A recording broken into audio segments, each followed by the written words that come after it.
Okay, we're going to do this cosecant curve really quickly since we lost the sound somehow. And anyway, so this is a cosecant curve. It does have even and odd properties that we need to worry about because of this negative right here. So cosecant is an odd function, and so that negative will come out in front, and it will turn into this. Okay?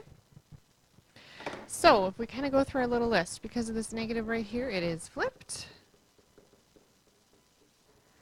That 1/2 out in front makes my amplitude be 1/2. So 1/2 from the midline up, 1/2 from the midline down. And that's where it will bottom and top out. And speaking of your midline, you do have a +0 back here, so my midline is 0. Cosecant's normal period, you can see right here, is 2 pi. And this will alter it right here. So because its normal period is 2 pi, you're going to do 2 pi over the number in front of the x, which is 5 pi. The only trig functions you will not do 2 pi over the number in front of the x for to calculate the period is tangent and cotangent. Those are the only two. Okay? All right, so 2 pi over 5 pi reduces to 2/5. Okay, cosecant's normal period is 2 pi, which if you think about it is one trip around the unit circle, which is 4 quadrants, so you do need 4 sections for this. Period is 2/5.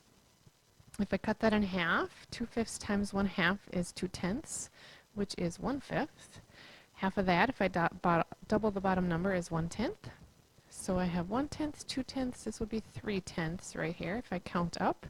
Or the other thing you can do to get this spot right here is take 1/4 times 2/5, 1/2 times 2/5, 3/4 times 2/5.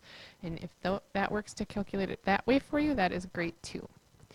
Midline is 0. Amplitude is 1/2, so I'm going to go 0 plus 1/2 and get 1/2.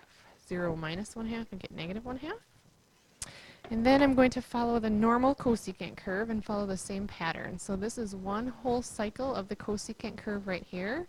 Again, please don't split the curves up for me. Just give me 2 full curves, one up and one down, however you want to do that. But you can see that you'll have asymptotes at the y-axis, at the second hash mark, and at the fourth hash mark. And then your curves will lie in between.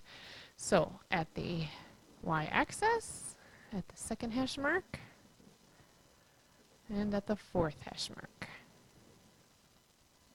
Okay, curves will lie in between. Normally cosecant is an up curve right here, so normally that's what would happen.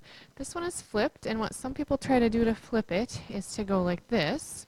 But when I say flip it, what that really means is it's flipped over the x-axis. You're going to fold it over the x-axis. So it will actually look like this when it's flipped, and then like this up here. I didn't hit that point very well. It should bottom out right there. Okay? So that should do it for this.